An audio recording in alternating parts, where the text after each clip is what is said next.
This is it. Welcome to the jungle. Welcome to the campfire right here. Now this is, I think you all know, where the majority of the show happens. This is where all the bonding happens. It is absolutely beautiful. I'm so happy to even be back here. We were talking just off camera about the noises of this place.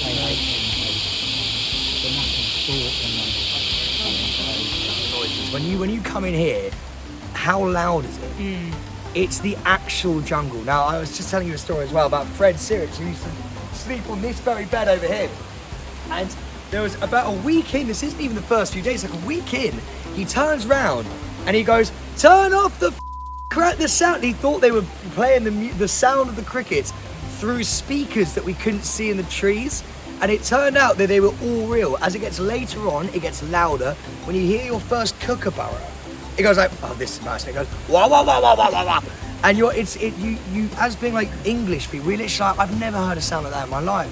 You have the best sleep you will ever have in this place. And it's funny because Roman Kemp told me that before I came in. I'm a really tough sleeper, like I'm a very light sleeper. And so I was like, I'm so terrified I'm not gonna sleep, this is gonna be really hard. And he went, trust me, 5 days in, you are literally gonna zonk out, and he was not wrong. It is the best sleep under the stars with the sounds of the jungle is absolutely beautiful. And some people love the hammocks. It's completely down to, this is it, like down to your sleeping position. So for example, on these, so Jamie Lynn Spears was over here.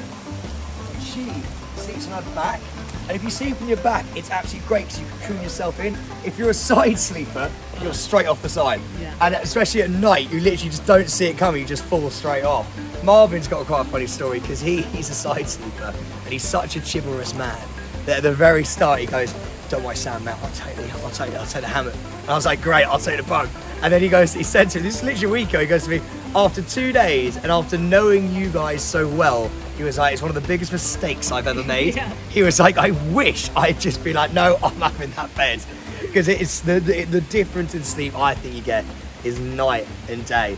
Everything is so compact, like you are not getting away from anyone. Joel said something quite interesting, because up here, where like if you want to get away from the camp a little bit, because you spent so long around that fire, there's like 12 people at one point everywhere. The first 4 days they're tough because you're expelling a lot of energy because you're trying to get to know people, but also you're still operating on like normal world frequency. And then as the days draw on, going back to your thing about the size of it, as the days draw on, your body like slows down and you get so into the groove of it. The first 4 days, it's like, I don't know what to do. I feel like bored. I don't know if I feel like I'm getting like jungle fever. Yeah. And then as you slow into it, this becomes a paradise on earth, and it gets bigger. It gets bigger. Everyone has their spots. Everyone sits in the exact. Marvin Hughes did not move from that side of that log from the entire time.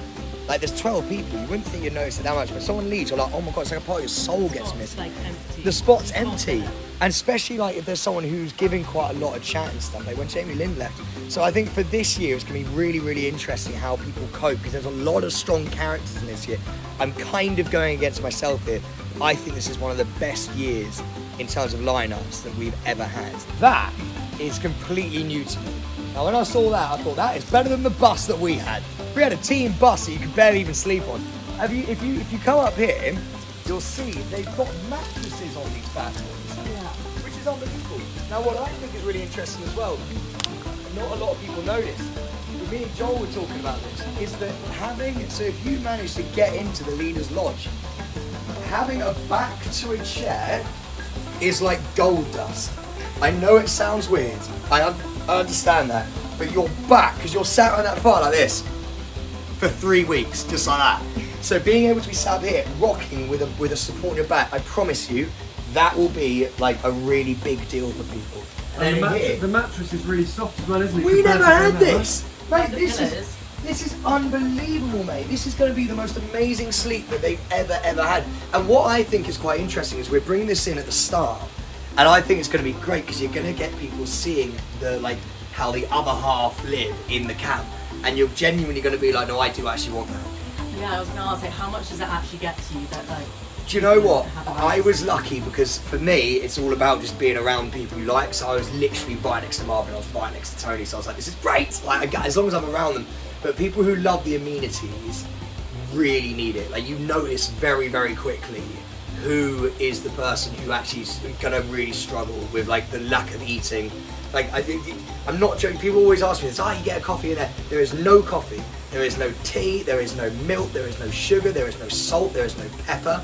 There is nothing at all. There is rice and there is beans, and they give it to you in these pouches, and you decide when to cook it. And there's not much. So basically, it's like the minimum amount you can get that is still healthy. And so, like, you if you cook too much at dinner, you're screwed the next day. Yeah. Like, you've got to be so careful with it. Yeah. And it is the most bland food you will ever eat in your life. You start being like, your taste buds are still crumbling. Your taste buds go, well, those beans aren't too bad. I can survive on that. But then, like, within about a week, you're like, I cannot eat another bean. Yeah. I just can't do it.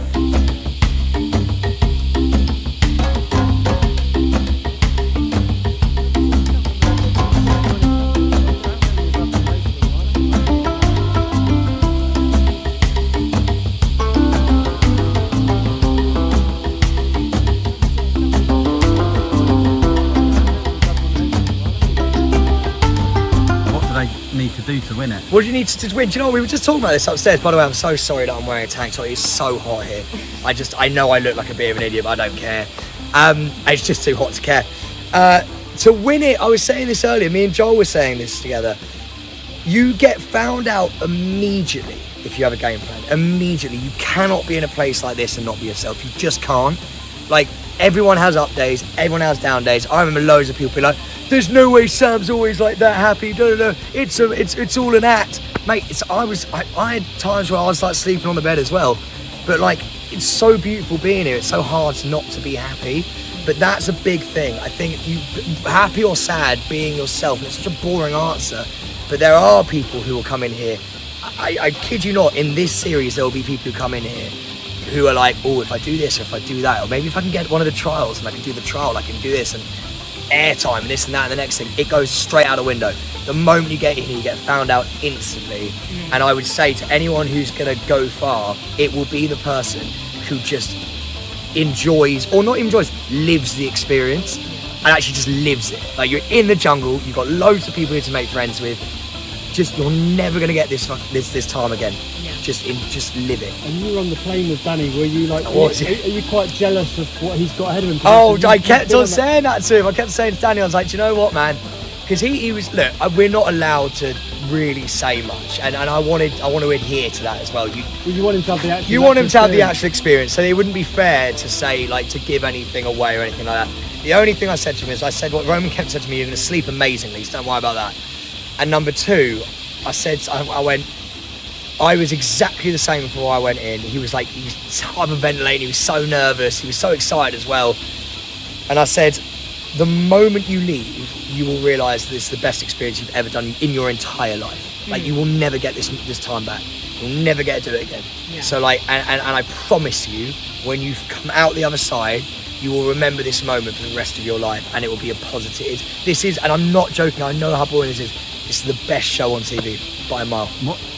Lastly, what's the best part about it and what's the worst part about it? Best part about the jungle is the sounds, the routine of traipsing up and down there to get water, going up there and going into the Bush Telegraph, making friends. So for example, I might just be sat on a log, right? I'm 32. Like, I have things to do at home, and you just forget all about everything, right? And the only thing that matters is keeping yourself entertained. So I'll be sat on this log like that, and I'll literally be like, Tony Belly's over there.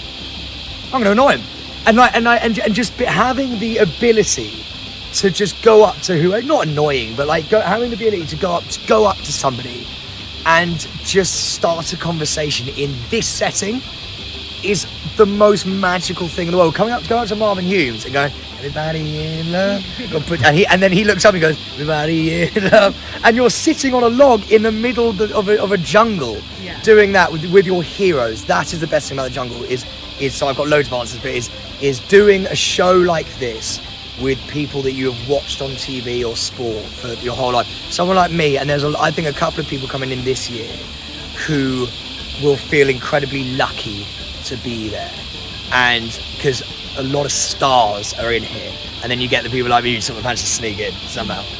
And the worst part? Worst part? Oh wow, worst part. It's got to be a worst part, surely. When it rains, it sucks a little bit. So I kind of hope it rains a bit because now I'm working as a viewer. I kind of want to see people struggling a little bit. I would also say washing up sucked. No one wanted to wash up because you got to bring all of it. You've seen how far down the creek is to wash it. It's like when you haven't eaten, it's exhausting going up and down. So I'd say doing the washing up is quite tough. But also, if you can't manage your boredom, you know, like if you can't manage what you're doing and you just sit there, it can become really hard. But that's where I was very lucky because there were people in my series that I just loved. And you said, finally, promised last one, you said earlier about the trouble you had with the leech. Can you tell us a bit about that? Yeah, well, man, the leeches, dude, they'll get you. All right, I'd never even seen a leech before I came and did this show, and everyone always goes, do you know, like there are actually critters out there and stuff. Like, mate, they are everywhere, especially when it's wet. When it's wet, they come out to play, and I don't know if have you seen them?